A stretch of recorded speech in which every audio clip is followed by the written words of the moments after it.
Welcome to the Glint Standard. Today we're talking about problem solving.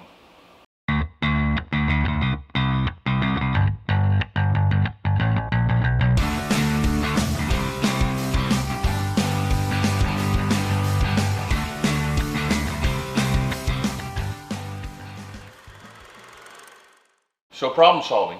Yeah. That seems like a pretty easy answer for most people, right? What are your thoughts on it? Yeah, I think when it comes to what does it mean to be a problem solver, right? I often think of not just doing the work, right, but figuring out if you've hit a wall, how do you get around it? How do you get through it, over it, whatever, right? And that's what problem solving is. It's when you've hit those roadblocks, which everybody does. Oh yeah, for sure. Yeah. How do you overcome that, right? And Right. that's what it means to be a problem solver.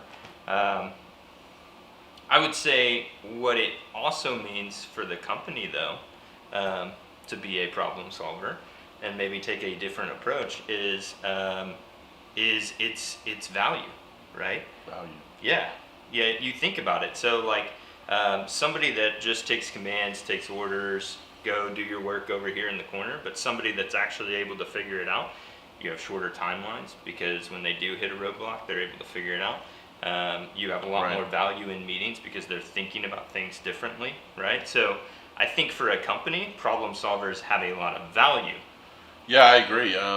What's interesting, if you ask most people, are you a problem solver? They say yes. Yeah.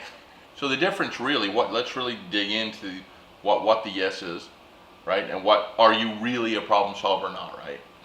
And really, a lot of it, if you want to break it down to basic terms, in my mind, it comes down to if there's no one to ask, what do you do, right? If you're an AE and someone needs a quick edit to, let's just say it's a brochure or something like that, because it's on press, what do you do? And there's no creative around, right? If you're creative and a client calls and they need something, what do, right? That's problem solving, and there's no right or wrong answer, but what you do is through the process, this is the decision I made, this is why I made the decision, and that's why I feel good about that decision. And you share that, right? And then you talk about, okay, that's a great decision, I'm really glad you did that, next time let's do it this way, here's why. Now you're learning from it, right? And next time you know how to solve that problem even better. But at the basic level, what do you do when there's no one around to ask? That's a problem solver. Do you sit back and go, I'll just wait? Right. Do you go, well, intentionality is a big piece of it. And I'm big on intentionality. Let's do something, right? And something could be, you know what? Let me go do some digging research. Give me an hour or two to get back with you, and let me see what I can figure out for you. Clients hear that. Friends hear that. Right? Neighbors hear that. You can apply this to any part of your life, honestly. And people now, you become that go-to person because they know if I've got a challenge, even though they might not have the answer, they're going to try to figure it out. Right. That's what a problem solver is. Super hard to define. Yeah. Right? Yeah, and I would say it's also a characteristic of leadership, right? Oftentimes leaders are problem solvers, right? Because they're the ones that are going to step up, they're going to find a solution, and they're going to take control of the situation and go, hey, it may not be the right choice, but we're making a choice. This is what we're going to do. This is how we're going to move, right? Those kinds of things. So I think it's a good quality when you see a entry-level person starting to solve problems. You could probably start grooming them into how do we start to lead, right? How do we start to make better decisions? How do we start to do that? And so that's, as an employer, you start to look at those things at your younger employees going, okay, this person we can really train up and we can make them maybe a department head, right? Because they have the natural ability to figure it out and lead. I think that's a big piece of it too. If you're a problem solver, you're also a decision maker, right? Doesn't mean you have to be the top of the company, right? But even if you're making that decision at the moment, because you have to, and you've made it the wrong way, people aren't usually going to get mad about that. As long as you can justify why you did it. And you say, okay, next time do it this way. You go, you know what, that's a great reason, and totally get behind it and understand. I think it's awesome. And then you move on, right? Sometimes that's the answer too. But if you can't make a decision on your own, it's hard. From anything basic, like, it's funny, because we've talked about things like this, right? Should I get a $5 app or not? Oh no. Right? I mean, seriously. Yeah. I mean, it's because you care so much that you're asking those questions. But what it's doing, if you're not instilling the ability for somebody to do something like that, that's a bigger challenge from leadership, right? That means everybody's worried about, I'm afraid to make the wrong decision, which makes you not be able to be a problem solver. And we've had some of that here, and we still do have it a little bit coming from me. I'm a pretty intense guy at times, right?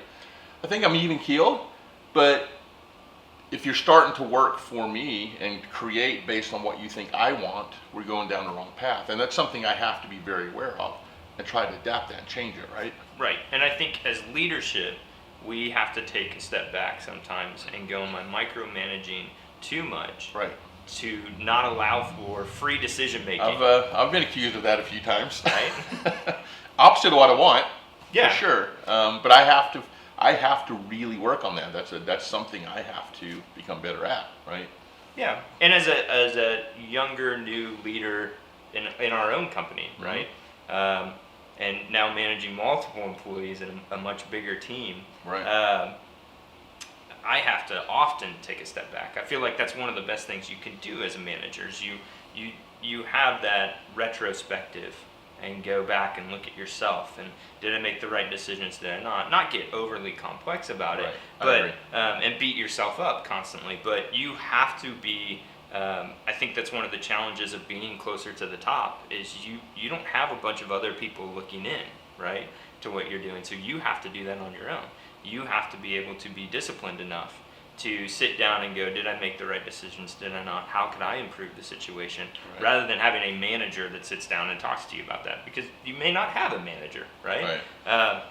And it becomes very difficult here at Glint. Part of what we instill on day one is you've been trained in this business. Mm-hmm. You may not have much experience in this business, even if you're entry level, right? We expect that on day one. Mm-hmm. And saying I'm new is not an excuse. You're going to learn, you're going to get better. Right. But to already come in with the mentality of I'm just here to learn because I don't know. It's the opposite of what we're looking for. A complete opposite, right? Right. You come in going, here's what I'm good at. I need to listen. I need to understand that I don't know what I don't know and move forward. But I'm willing to make a decision. I'm willing to take some risks and keep pushing the business forward as long as that's coming from a place of benefiting the clients and benefiting the agency. No one's going to get upset about that. And then just learn from the situations. That's all it is. It's as you and I have talked about. We think of our company in a way of, we have this very ownership model, right? You own things when you come in, whether that's your work, whether that's a studio, whatever that needs to be, right? And every single employee has ownership. As I said, it may just be their work, right? From the creative team going, I own this, right? This is my work, it's got my stamp of approval before it leaves the door. Like, you have to have pride in that, right? And I think that's part of when you're making those decisions and you are starting to lead, it doesn't matter what position or your title or anything that is, right? Right. You have that ability, and especially at Glint, you have that ability because we instill that to you, right? Yeah, it's a great thing to want. Right. There are a lot of people that just flat out can't do it. And you have to be very realistic about that too, personally, right? Is this really what I'm looking for? Can I really do this?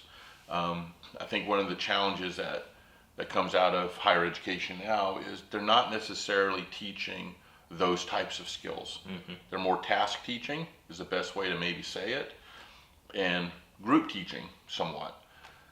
So you come out with that expectation of that's what it's really like. And in some places it is, absolutely. Right. We don't run that way. We just don't. I think a lot of agencies don't, and the people who move up the scale, you see a lot of people complaining about, I'm much more skilled than that person.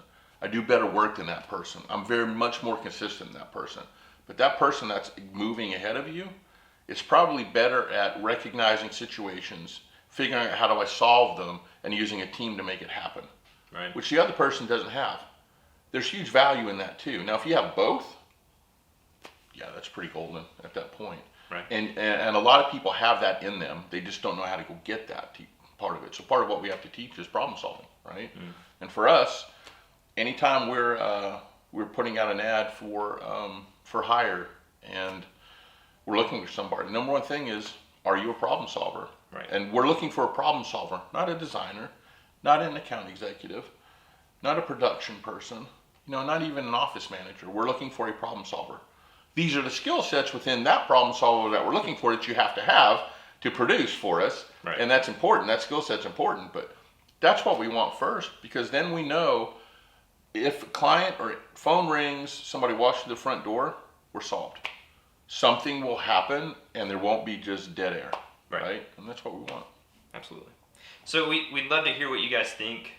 What do you think it means to be a problem solver? Do you start to groom problem solvers very young? Is it something that's just a natural trait? Just leave a comment down below. And then don't forget to subscribe, like, share this video or podcast, depending on how you're listening to it. And we'd love to just hear from you. So also reach out, agency@theglintstandard.com. Love to hear your questions. Just keep them coming. Thank you.